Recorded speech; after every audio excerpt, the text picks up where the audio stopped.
الا طلبت منكم انكم تخيلوا معايا الشكل ديال واحد الشخص ما مزيانش، شفار، داب، ماشي ثقه، حتى شي واحد ما تيحملو، ديما جابد المشاكل، فراه من المستحيل شي واحد فيكم غيكون تخيلوا بهذا الشكل. وعلى العكس انني طلبت منكم انكم تخيلوا كيفاش غيكون الشكل ديال واحد الشخص اللي الله يعمر ليه الدار، كيصلي، ما كيجبد الصداع، عزيز على كاع الناس، فراه ما يمكنش انكم تخيلوه بهذا الشكل.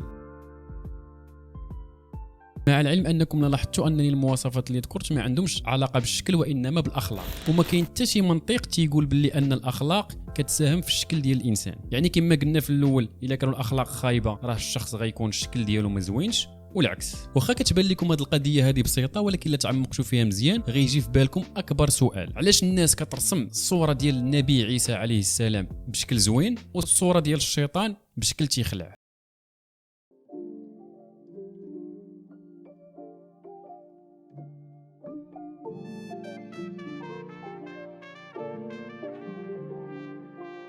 بالرغم اننا ما عندنا حتى شي دليل لا حسي ولا مادي تيقول على الاشكال كيفاش كانوا. ما غاديش نتعمق بزاف في الشكل ديال سيدنا عيسى كيفاش كان، لانه بزاف ديال العلماء الاوروبيين المسيحيين تعمقوا في هذه القضيه هذه وخداو الوصف ديال الشكل ديالو من بعض الكتب اللي عندهم، وقدروا انهم يحطوا الصوره ديالو على ان الشكل ديالو كان في حاله في حال الناس اللي عايشين في العصر ديالو ولا في المنطقه اللي كان كيعيشها هو. ولكن انا بغيت نهضر على الجانب ديال اننا كنتخيلوا ان الشيطان الشكل ديالو خايب، لان من هنا بدات عندي الفكره. باش نقول لكم منين جاتني هذه الفكره هذه، هو انا مؤخرا كنتفرج في واحد الانيم واللي القصه ديالو المحوريه كتدور على القتال ما بين الشياطين والبشر. في الحلقات الاولى كانوا كيبانوا الشياطين اللي عندهم مشكل مع البشر، وبدات الحبكه ولا القصه غاده في واحد الاتجاه على انه غادي يبان الملك ولا الحاكم ديال هاد الشياطين. وانا كنت كنتسنى يبان باش نشوف الشكل ديالو كيفاش داير ولا كيفاش كيتصوروا الكاتب ديال هاد الانيم، وما جا في بالي حتى 1% على ان الكاتب غادي يصوروا بواحد الشكل اللي هو زوين.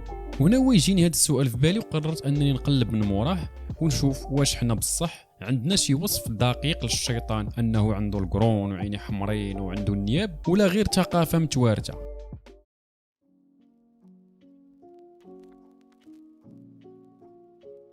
انا ما غاديش نتعمق بزاف في الدين لانه ماشي التخصص ديالي، ولكن غنقول لكم شنو لقيت بالزربه. في القران الله عز وجل كيوصف لنا واحد الشجره اللي سميتها شجره الزقوم، وكاينه في جهنم، وباللي الشكل ديالها داير بحال الراس ديال الشيطان. من المعروف ان في اللغه العربيه كاينه واحد المساله اللي كتسمى اننا كنوصفوا المجهول بالمعلوم. مثلا بغيتي تقول لشي واحد لقيت واحد التفاحه قد الكره، هو ما شافش ديك التفاحه الحجم ديالها، ولكن بناء على انه تيعرف الشكل ديال الكره غادي يرسم واحد الصوره ديال ديك التفاحه في الحجم ديال الكره. وهنا كنكونوا عرفنا شي حاجه اللي مجهوله بشي حاجه اللي معلومه. ولكن في هذه الحاله في القران الله عز وجل كيعرف لنا شي حاجه مجهوله بشي حاجه مجهوله. حتى شي واحد ما شاف جهنم، وحتى شي واحد ما شاف الشجر اللي فيها، وحتى شي واحد ما شاف الشكل ديال الشيطان. فاش بقيت كنقلب لقيت ان العلماء تيقولوا باللي الرسول صلى الله عليه وسلم باش وصف هذا الشكل ديال الشجره بانها كتشبه للراس ديال الشيطان، لانه من المعروف ان الشكل ديال الشيطان خايب. ولكن بغض النظر لا رجعنا للور شويه غادي نلقاو باللي ان الشيطان كيتقال باللي كان واحد الشخص اللي صالح والله اصطافه مع الملائكه. المهم قصه طويله كيفاش رفض انه يسجد لادم، يعني ما كنظنش ان الشكل ديالو غيكون خايب وغادي يكون مع الملائكه. وكاينين بعض العلماء اللي تيقولوا على ان الشكل ديالو تمسخ من مور ما ربي خرجوا من الرحمه ديالو، وهذه حتى هي ما عليها حتى شي دليل. عبر التاريخ كاينين ثقافات بزاف اللي رسمات الشيطان بالقرون واللون ديالو حمر، خصوصا في الفن الاوروبي، وهذا الشيء هذا كيتسمى تصور ثقافي ماشي حقيقه مشاهده. واخا حنا في الدين كاين بزاف ديال التعاريف على الجن والعالم الغيبي، ولكن ما كاين حتى شي تصوير شكلي محدد اللي متفقين عليه. وهنا غادي نعرفوا باللي هذه الصوره اللي كنرسموا في خيالنا ما هي الا واحد الارث، سواء كان ثقافي على حساب الحكايات اللي كنسمعوا، ولا حتى الاعلام حتى هو كيلعب دور في هذا الشيء هذا.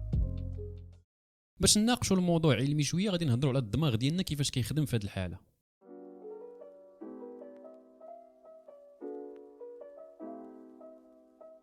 العلماء في هذا الشق هذا جاوبوا واحد جوج ديال النظريات: التوقع والتنبؤ والتصوير الذهني. بالنسبه للتوقع والتنبؤ اللي كتقول باللي المخ ديالنا ماشي غير يعني تفاعلي، وانما تيستعمل واحد الانماط اللي هي واجده اللي تيكمل بها واحد الصوره ناقصه.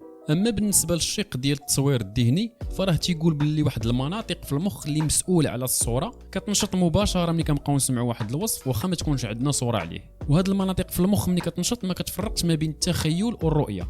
وعاد ما نساوش اللي كاينين واحد جوج ديال التاثيرات على المخ اللي معروفين، اللي وحده فيهم كتسمى تاثير الهاله، والثانيه تاثير القرون ولا تاثير الشيطانه، واللي باختصار الاولى فيهم كما قلت لكم الا كنتو كتوصفوا شي شخص انه مزيان والله يعمر ليه الدار كتخيلوا الشكل ديالو زوين، والثانيه كتقول باللي لو وصفنا شي شخص على ان الافعال ديالو خايبه كنتخيلوا خايب.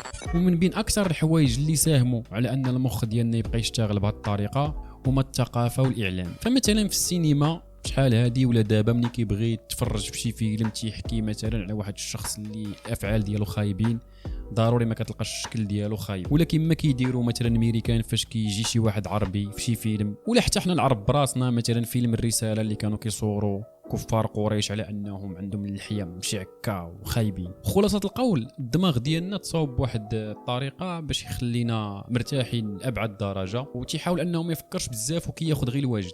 فملي كيوصف لك شي واحد شي شخص المخ ديالك مباشره ما كيبغيش يضرب تماره وكيجيب لك اقرب صوره لداك الشيء اللي سمعه، وهذيك الصوره ما كتكونش والده اللحظه وانما كتكون عباره على واحد التراكمات ثقافيه.